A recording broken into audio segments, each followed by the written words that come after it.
आणि आम्ही साखर कारखान्यांना म्हटलं की 30-30 हजार कोटी रुपयाचे व्यवहार होत आहेत, 10-10 हजार कोटी रुपये सरकार तुम्हाला देत आहे, तर तुमच्या नफ्यातनं 5 रुपये हे शेतकऱ्यांकरता बाजूला काढून ठेवा. ते काय एफआरपीतनं मागितले नव्हते. एफआरपीतले पैसे हे शेतकऱ्याचे आहेत, नफ्यातले पैसे कारखान्याचे आहेत.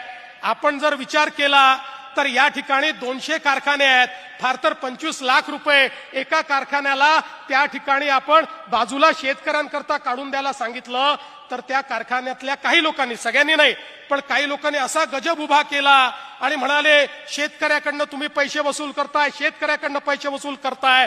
शेतकऱ्याकडनं नाही तर तुमच्या कारखान्यातल्या नफ्यातनं 25 लाख रुपये जो शेतकरी तुमच्याकडे त्या ठिकाणी शेतमाल टाकतो, जो तुमच्या करता राब राबतो, हाडाचं काळं करतो, रक्ताचं पाणी करतो, त्या शेतकऱ्यावर त्या ठिकाणी अशा प्रकारची आपत्ती आली आणि तुम्हाला 5 रुपये द्यायला सांगितले, तरी देखील तुम्ही मागे पुढे पाहता. आता असे काही कारखाने मी शोधून काढले आहेत ज्यांच्याकडे शेतकऱ्याचा काटा मारला जातो. आता त्यांना मी दाखवणार आहे की तुम्ही शेतकऱ्याचा काटा मारून मारून या ठिकाणी पैसा जमा करता आणि शेतकऱ्याकरता 25 लाख रुपये द्या म्हटलं तर तुम्हाला त्या ठिकाणी देण्याची दानत नाहीये. अरे तुम्ही मालक नाही आहे, या कारखान्याचे मालक आमचा शेतकरी आहे. त्यामुळे त्या शेतकऱ्याच्या पाठीशी उभं राहण्याचं काम या महाराष्ट्रामध्ये सरकार करेल.